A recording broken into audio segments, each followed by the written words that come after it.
ఎంత ఫాస్ట్గా first year అయిపోయిందో. మేము ఇప్పుడు ఫైనల్ ఇయర్కి వచ్చేసినాం. సెకండ్ ఇయర్లో ఎట్లయినా 75% అబోవ్ అటెండెన్స్ మెయింటైన్ చేయాలి. సో ఇప్పటి నుండి కాలేజ్కి రెగ్యులర్గా వద్దాం అనుకుంటున్నా. మార్నింగ్ నుండి క్లాసెస్ అయితేనే ఉన్నాయి. మా సిఆర్తో కూర్చున్నాం, అసలు ఏ క్లాస్ విననీయలేదు. సిఆర్ ఈ రోజు సివిల్ డ్రెస్లో వచ్చింది. తనకే డిసిప్లిన్ లేదు, ఇంకా మాకేం నేర్పిస్తుందో ఏమో.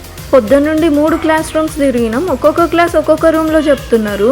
ఒకసారి క్లాస్ అవుతుంటే మేము బాక్స్ ఓపెన్ చేసి లంచ్ చేస్తుంది. ఇప్పుడు సార్ చూసిండు, సార్ చూడంగానే బాక్స్ లోపల పెట్టేసింది. క్లాస్ వినడం తప్ప మిగతా పనులన్నీ మంచిగా చేస్తాం మేము.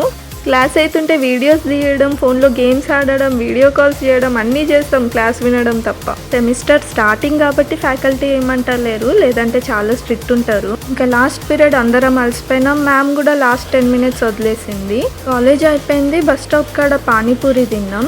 తిన్న తర్వాత బస్ వచ్చింది. చాలా రష్ ఉండే. లైన్గా 3 buses మిస్ చేసుకుంటే 4th బస్ ఖాళీ వచ్చింది. ఒక్క 5 minutes వెయిట్ చేస్తే మంచిగా కూర్చొని ఇంటికి వెళ్ళొచ్చు. అందుకే ఖాళీ బస్ వచ్చేదాకా బస్ స్టాప్లోనే ఉండే.